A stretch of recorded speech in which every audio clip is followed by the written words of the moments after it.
Hello, in today's video we're going to talk about NAC, or N-Acetylcysteine, a compound with an important role in modern medicine. What does NAC do?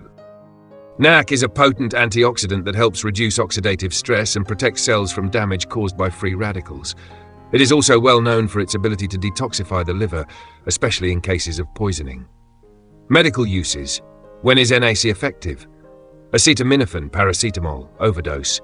This is where NAC is most proven and life-saving. It neutralizes toxic byproducts and prevents liver damage. Lung conditions. When inhaled, NAC can break down mucus and help in conditions like atelectasis, lung collapse due to blockage. Tracheostomy care. In patients with breathing tubes, NAC helps keep the airways clear. Pulmonary testing. Doctors may use NAC to prepare patients for diagnostic lung procedures. How is NAC used? Dosage and administration. NAC can be administered in several forms: orally, tablets or capsules, the most common method, usually in doses of 600–1200 milligrams per day; intravenously, IV, used in hospitals for severe cases like acetaminophen overdose or heart attacks; inhalation via nebulizer, often used for lung-related conditions. Important note, NAC is a prescription drug in many countries.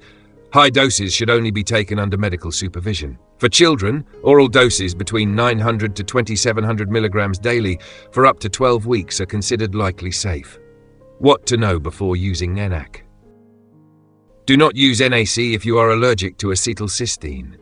In people with asthma, NAC, when inhaled or taken orally, can trigger bronchospasms. If you have asthma and are using NAC, make sure your healthcare provider is monitoring you. During pregnancy, NAC is considered possibly safe when taken orally or inhaled. It crosses the placenta, but there is no evidence of harm to the unborn baby. However, it should only be used when clearly needed.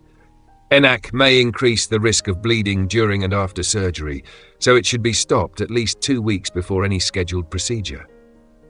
Drug interactions. Be careful if you're taking nitroglycerin. NAC may increase its effects, which can lead to headaches and low blood pressure. Blood thinners. NAC might enhance the risk of bruising and bleeding. Antihypertensive medications. NAC could further lower your blood pressure. Always consult your doctor if you're on any regular medications before starting NAC. Possible side effects of NAC. NAC is generally considered safe, but some side effects may occur, including dry mouth, nausea or vomiting, diarrhea, a strong sulfur-like odor which can be unpleasant for some people. As mentioned, it may also trigger bronchospasm in asthma patients, so caution is advised. If you found this video helpful, don't forget to like and subscribe. See you in the next video.